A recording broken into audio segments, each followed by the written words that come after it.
If you are buying something for 60, if somebody pay you 100, it's easy. Give them 40 bag. What daddy do? You just give everything like, okay, keep it. You given them all the change given to you. You haven't charged anybody. Please handle this. Hey, what you need? Take out your phone. Just calculate like no, cannot. Already told you don't want to deal with the money. The calf did not fail on the day it stopped opening. It failed earlier, quietly when a decision was made off camera and without a conversation. Jenny was removed from real control. No announcement, no explanation. One day she was there, the next day she wasn't. That silence tells you more than any leaked number ever could. This is not a story about bad coffee or a risky business idea. This is a story about trust collapsing the moment money entered the room. When real bills show up, when suppliers want answers, when staff wants wages, love stops floating. Someone has to decide, someone has to count, and someone always ends up holding power. Welcome back to Star Scoop US.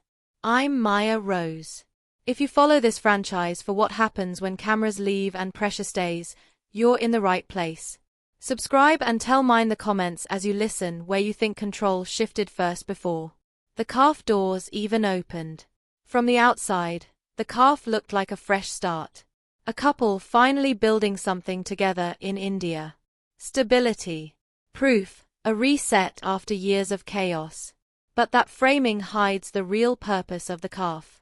This was not a dream. This was a test.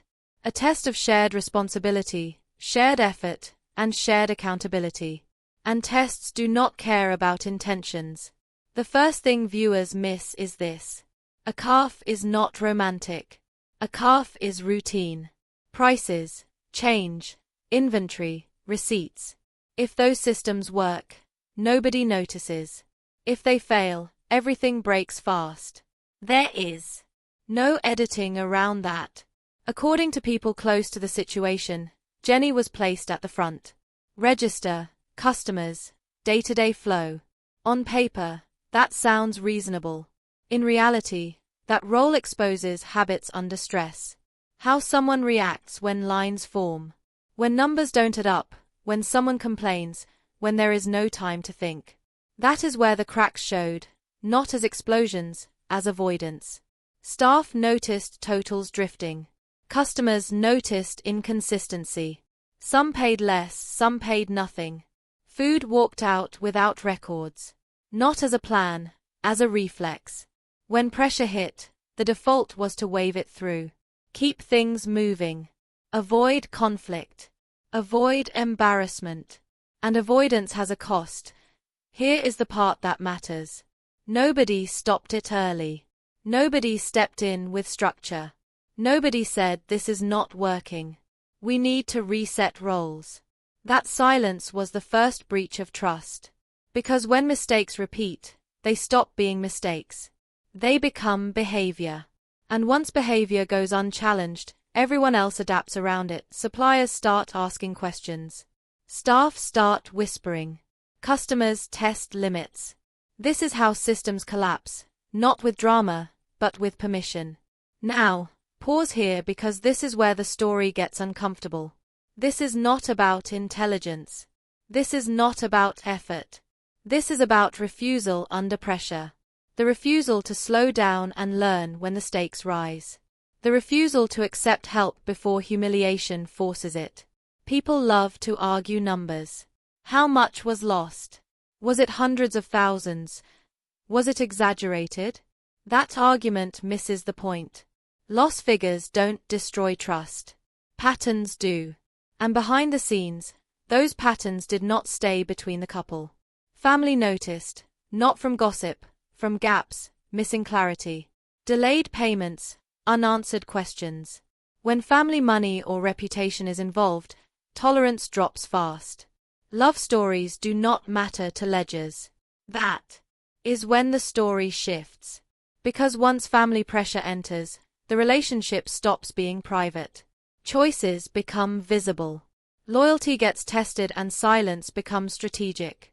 No post, no update, no explanation to viewers, just absence. Ask yourself why. If this were just a business learning curve, you would explain it. If this were bad luck, you would frame it. Silence only appears when accountability becomes dangerous. And here is the hardest truth of this session. The calf did not expose a money problem. It exposed a hierarchy. When things were easy, everyone was equal. When things got hard, control moved quietly to where it always lived. Watch closely. Because when decisions start happening without conversation, partnerships stop existing in real time. The calf was never the headline. Trust was trust in shared competence. Trust in shared growth. Trust that problems would be faced together, not managed around. And that brings us to the real question that carries this entire story forward. When money enters a relationship, who decides what matters more, love or survival? Because the biggest mistake was not opening the calf. The mistake came before day one. It came when comfort replaced preparation and silence replaced structure. And the next move, the one nobody saw on screen, proves exactly where the power always sat today. The calf turned into a scoreboard the moment the doors opened. Not because anyone wanted drama, but because small businesses keep score whether people are ready or not. Money moves fast. Decisions stack. Every choice leaves a mark by the end of the day. Hope walked in with the first customers. Reality followed right behind. People watching from home saw smiles, soft launches, friendly faces. What they did not see was how quickly routine starts asking hard questions. How much came in today? How much went out? Why the drawer looks lighter than expected? Why inventory shrinks faster than foot traffic explains? This is where behavior shows up. Not intentions, not love. Behavior under time pressure. Jenny at the register became the center of gravity. Not because she wanted control, but because that role forces decisions every few seconds. Prices, change, conflict. There is no pause button. And what insiders described was not chaos. It was discomfort followed by avoidance. Avoidance looks calm from a distance. In real time, it bleeds quietly. Instead of stopping to recalculate, the moment gets waved through. Instead of fixing a mismatch, the customer leaves smiling and unpaid. Instead of learning through friction, the friction gets skipped. Nobody yells, nobody explodes, the line keeps moving. And the drawer keeps lying. This matters because small businesses punish vagueness. If pricing floats, customers test it. If change varies, expectations form. If one person struggles, others adjust around the weakness. Patterns lock in fast. And once patterns lock in, fixing them costs more than starting right. This is where the story often turns cruel. So, let's be precise. Discomfort with money handling is not incompetence. Many people freeze around numbers. Stress amplifies it. Cameras do the silence inside the cafe was never just silence, it was pressure building in real time, the kind of pressure that does not announce itself with arguments or dramatic exits, but instead settles into small routines that slowly start to feel heavier every single day, and what people saw on camera was only the surface layer of something far more complicated happening behind the counter where every decision started to carry weight that no one had properly prepared for. And in that environment, Jenny was not just a partner or a familiar face from a television story, she was placed into a system that required precision, patience, and constant attention to numbers, change, customers, timing, and flow, but what nobody fully addressed was whether the system itself was ever explained to her in a way that made sense under real pressure, because handling a cafe is not about intention, it is about repetition, accuracy, and the ability to stay consistent even when everything around you is moving fast. And when that consistency breaks even slightly, the entire structure begins to shift in ways that are not immediately visible but are deeply felt by everyone inside it, especially the staff who start noticing small gaps that do not get corrected, small inconsistencies that repeat, and small moments where rules quietly bend just to keep the line moving. And that is where the real story begins, not with failure but with adjustment, because adjustment is the first stage of every system under stress. And in this case, the adjustment was not planned, it was reactive, almost automatic, as if everyone inside the space was trying to prevent friction rather than solve the underlying issue. And that kind of environment always creates a hidden cost, because when you avoid small problems they do not disappear, they multiply.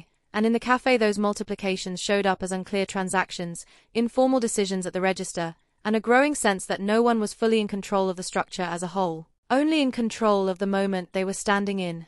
And that distinction is what eventually defines whether a small business stabilizes or starts to quietly fall apart, because stability requires shared understanding and shared enforcement, and without that every role becomes isolated, every decision becomes personal, and every mistake becomes harder to correct because it is no longer part of a system, it is part of behavior, and behavior is much harder to fix than process, especially when emotions are involved and relationships are tied into the same space where money is moving every second. And in this situation, money was not just currency, it was communication. It was trust being tested in real time without anyone explicitly agreeing to be tested, and that is why even small things like giving change, recording sales, or deciding when to charge and when to let something slide started to matter far more than they should in a properly structured environment, because those small actions were slowly becoming signals of how the system actually functioned beneath the surface. And once signals become patterns, people start reacting to the pattern instead of the intention.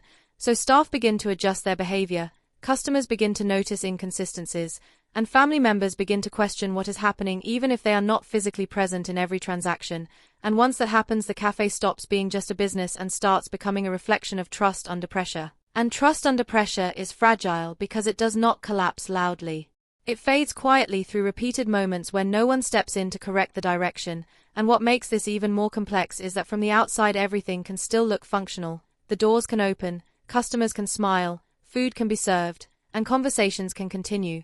But internally the alignment between roles begins to drift, and once roles drift, accountability becomes unclear. And once accountability becomes unclear, decisions start happening in isolation rather than in coordination. And that is the exact point where control begins to shift without anyone officially deciding that it should shift, because control in small environments does not change through announcements, it changes through repetition, through who handles pressure better in the moment, and through who is willing to step in when others step back. And over time that creates a natural hierarchy that no one formally designs but everyone eventually adapts to, and in the cafe this hierarchy was not spoken about openly, but it was felt in every transaction, every hesitation, every moment where someone chose speed over accuracy just to keep things moving, and that choice, repeated enough times, becomes the foundation of a system that looks stable on the surface but is actually being held together by improvisation rather than structure, and improvisation always works until it suddenly does not. Because improvisation does not scale, it only survives in small bursts, and when pressure increases. Beyond a certain point, the lack of structure becomes visible not as a single failure but as a pattern of small breakdowns that accumulate until they can no longer be ignored, and that is where the real tension of this story sits. Not in the idea of success or failure, but in the gap between what was assumed and what was actually happening in practice, because assumptions are comfortable until reality demands accounting. And once accounting begins, every small decision starts to matter in ways that were never anticipated. And in this cafe environment, that accounting pressure eventually becomes unavoidable, not because someone wanted conflict, but because systems always demand clarity at some point, and when clarity is missing, the system forces it through consequences instead of conversation, and that is where everything begins to tighten. And in the next part of this breakdown, we move deeper into how those small daily decisions started to reshape relationships, responsibilities, and the invisible structure of control inside the cafe, and how what looked like a simple business setup slowly turned into a psychological pressure test for everyone involved as expectations, roles, and trust began to separate in ways that no one initially recognized until the cost of ignoring them became too visible to deny. And when the system reaches that invisible breaking point, it never announces it. It simply changes how people behave inside it. And that is exactly what started happening next inside the cafe, where the daily routine that once felt simple slowly became a sequence of reactions instead of a structured process, because once clarity disappears, every action becomes situational, and situational decision-making is where small businesses either stabilize or start drifting into internal confusion, and in this case what changed first was not the business itself but the psychology of the people running it. Because when pressure increases and structure is weak, human behavior starts filling the gaps that systems were supposed to handle. And that is when roles stop being fixed and start becoming fluid, depending on who is available, who is confident, and who is willing to take responsibility in that exact moment. And over time that fluidity creates imbalance, because responsibility without structure does not distribute evenly. It accumulates in certain places while disappearing from others, and that imbalance is rarely spoken about directly, but it is always felt in the flow of work, especially in environments where money is moving constantly and decisions cannot be paused for long discussions.